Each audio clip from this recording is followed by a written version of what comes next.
Veniți de luați lumină, veniți de luați lumină.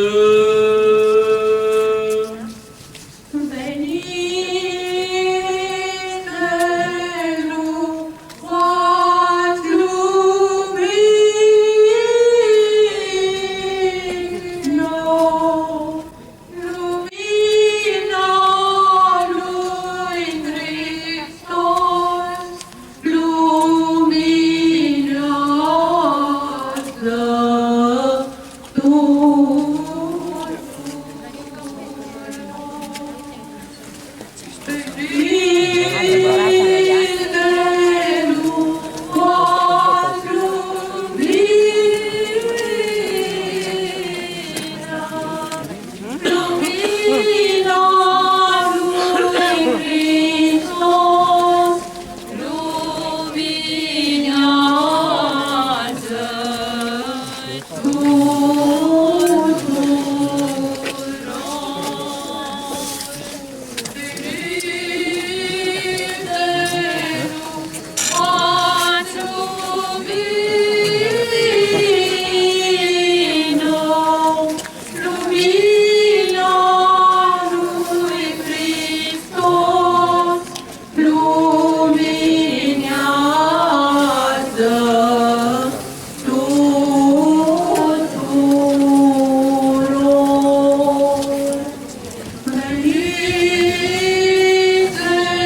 luați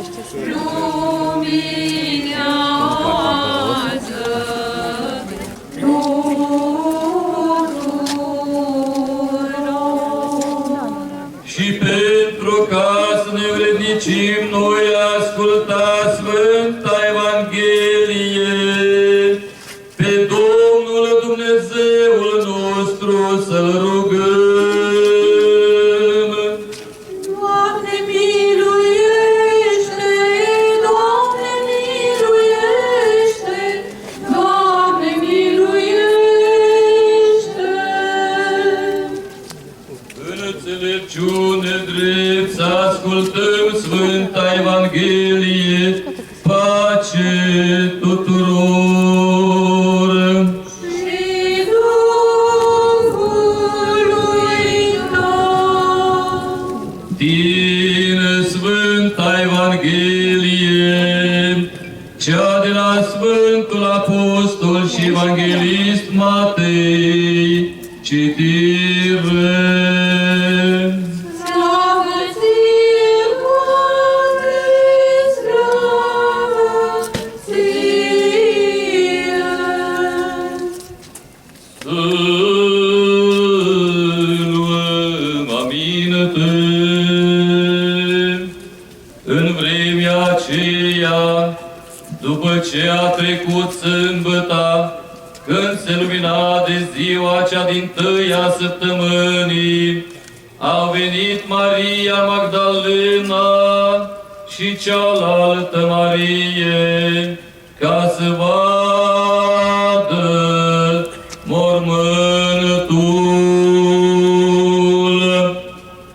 Și iată s-a făcut cu tremur mare, că îngerul Domnului coborând din cer și venind a prăvălit piatra și ședea deasupra ei.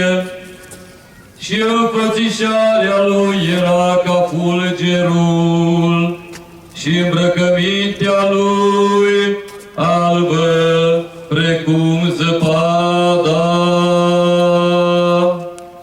De frica lui s-au cutremurat cei ce păzeau și s-au făcut ca morți.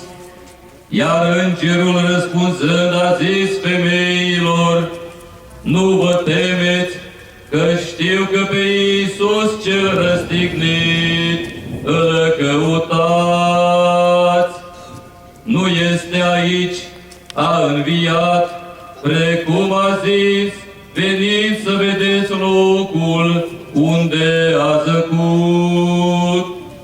Și de grabă mergând, spuneți ucenicilor lui că s-a sculat din morți și iată va merge înaintea voastră în Galileea. Acolo îl veți vedea, iată v-am spus vouă. Iar el, plecând în grabă de la mormânt, cu frică și cu bucurie mare, a alergat să vestească ucenicilor lui. Dar când mergeau ele să vestească ucenicilor, iată Iisus le-a întâmpinat zicând: bucurați-vă! Iar ele, apropiindu-se, au cuprins picioarele lui și s-au închinat.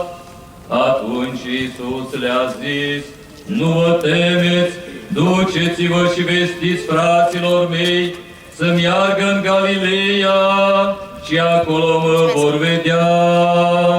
Și plecând ele, iată, unii din strajă, venind în cetate, au vestit arhiereilor toate cele întâmplate.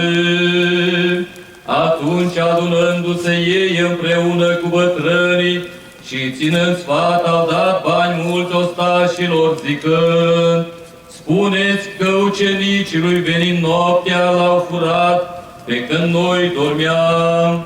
Și de se va auzi aceasta la dregător, noi îl vom îndupleca și pe voi fără grijă vă vom face. Iar ei, luând arginții, au făcut precum au fost învățați și s-a răspândit cuvântul acesta între iudei.